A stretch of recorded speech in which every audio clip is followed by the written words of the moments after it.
Hello बच्चों, आज के वीडियो में हम लोग मूलानुपाती सूत्र से अणु सूत्र किस प्रकार से प्राप्त किया जाता है इसकी एक सरल विधि सीखेंगे। किसी यौगिक का अणु सूत्र वह सूत्र होता है जो किसी यौगिक के एक अणु में उपस्थित अवयवी परमाणुओं की संख्या को व्यक्त करता है।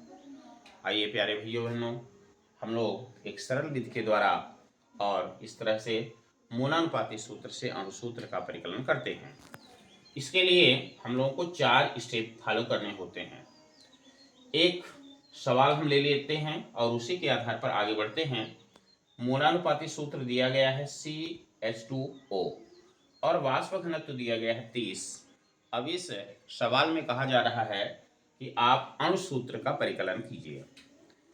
सबसे पहले हम लोग जो मूलानुपाती सूत्र दिया है CH2O उसी से उसका द्रव्यमान ज्ञात करते हैं। मूलानुपाती सूत्र से मूलानुपाती सूत्र का द्रव्यमान ज्ञात करते हैं।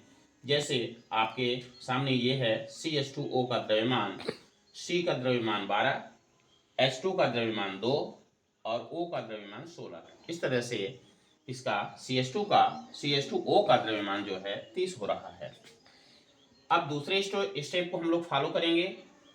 अणु द्रव्यमान ज्ञात करना है। सवाल में या तो सीधे अणु द्रव्यमान दे दिया जाता है अथवा फिर वाष्प घनत्व दे दिया जाता है और इस वाष्प घनत्व के माध्यम से अणु द्रव्यमान को ज्ञात करना होता है। तो उसके लिए सूत्र है अणु द्रव्यमान बराबर वाष्प घनत्व गुणे 2।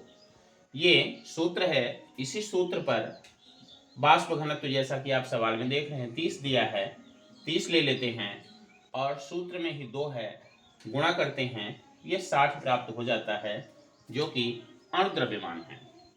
तीसरे स्टेप में n का मान ज्ञात किया जाता है। n बराबर होता है अणु द्रव्यमान गुणे मूलानुपाती सूत्र बटे मूलानुपाती सूत्र द्रव्यमान। ये एक सूत्र है जो n का मान परिकलित करने के लिए उपयोग किया जाता है। इस तरह से n का मान ज्ञात करने के लिए सबसे पहले हम अणु द्रव्यमान लेते हैं। ऊपर में हमको ज्ञात हो चुका है 60। मूलानुपाती सूत्र भी हमको प्राप्त हो चुका है। मूलानुपाती सूत्र का द्रव्यमान प्राप्त हो चुका है 30।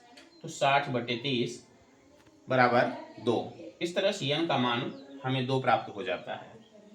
इसके बाद हम चलते हैं आगे चौथे स्टेप में। हमें अणु सूत्र ज्ञात करना है और उसके लिए सूत्र होता है अणु सूत्र बराबर मूलानुपाती सूत्र गुणे n। इसी सूत्र की मदद से अणु सूत्र का परिकलन हम लोग करते हैं। हमारे पास मूलानुपाती सूत्र के रूप में CH2O प्राप्त है, n के रूप में हमें 2 प्राप्त है। इस तरह से मूलानुपाती सूत्र गुणे 2। अब प्रत्येक भाग में 2 का गुणा कर दिया जाता है। C 1 माना जाता है, क्योंकि इसमें कोई संख्या लिखी नहीं है, तो 2 1 कम 2 यानी C2 बन गया।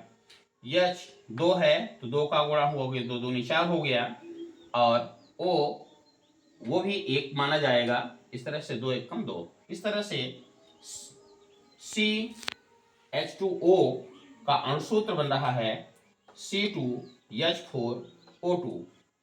इस तरह से हम लोग मूलानुपाती सूत्र से अणु सूत्र का परिकलन बड़ी ही सरलता से 4 स्टेपों में कर लेते हैं। इस तरह से आपको किसी भी प्रकार की कोई समस्या हो तो आप कमेंट बॉक्स में जा करके और अपनी समस्या को रख सकते हैं। आगे के वीडियो में हम समाधान करने का प्रयास करेंगे। धन्यवाद।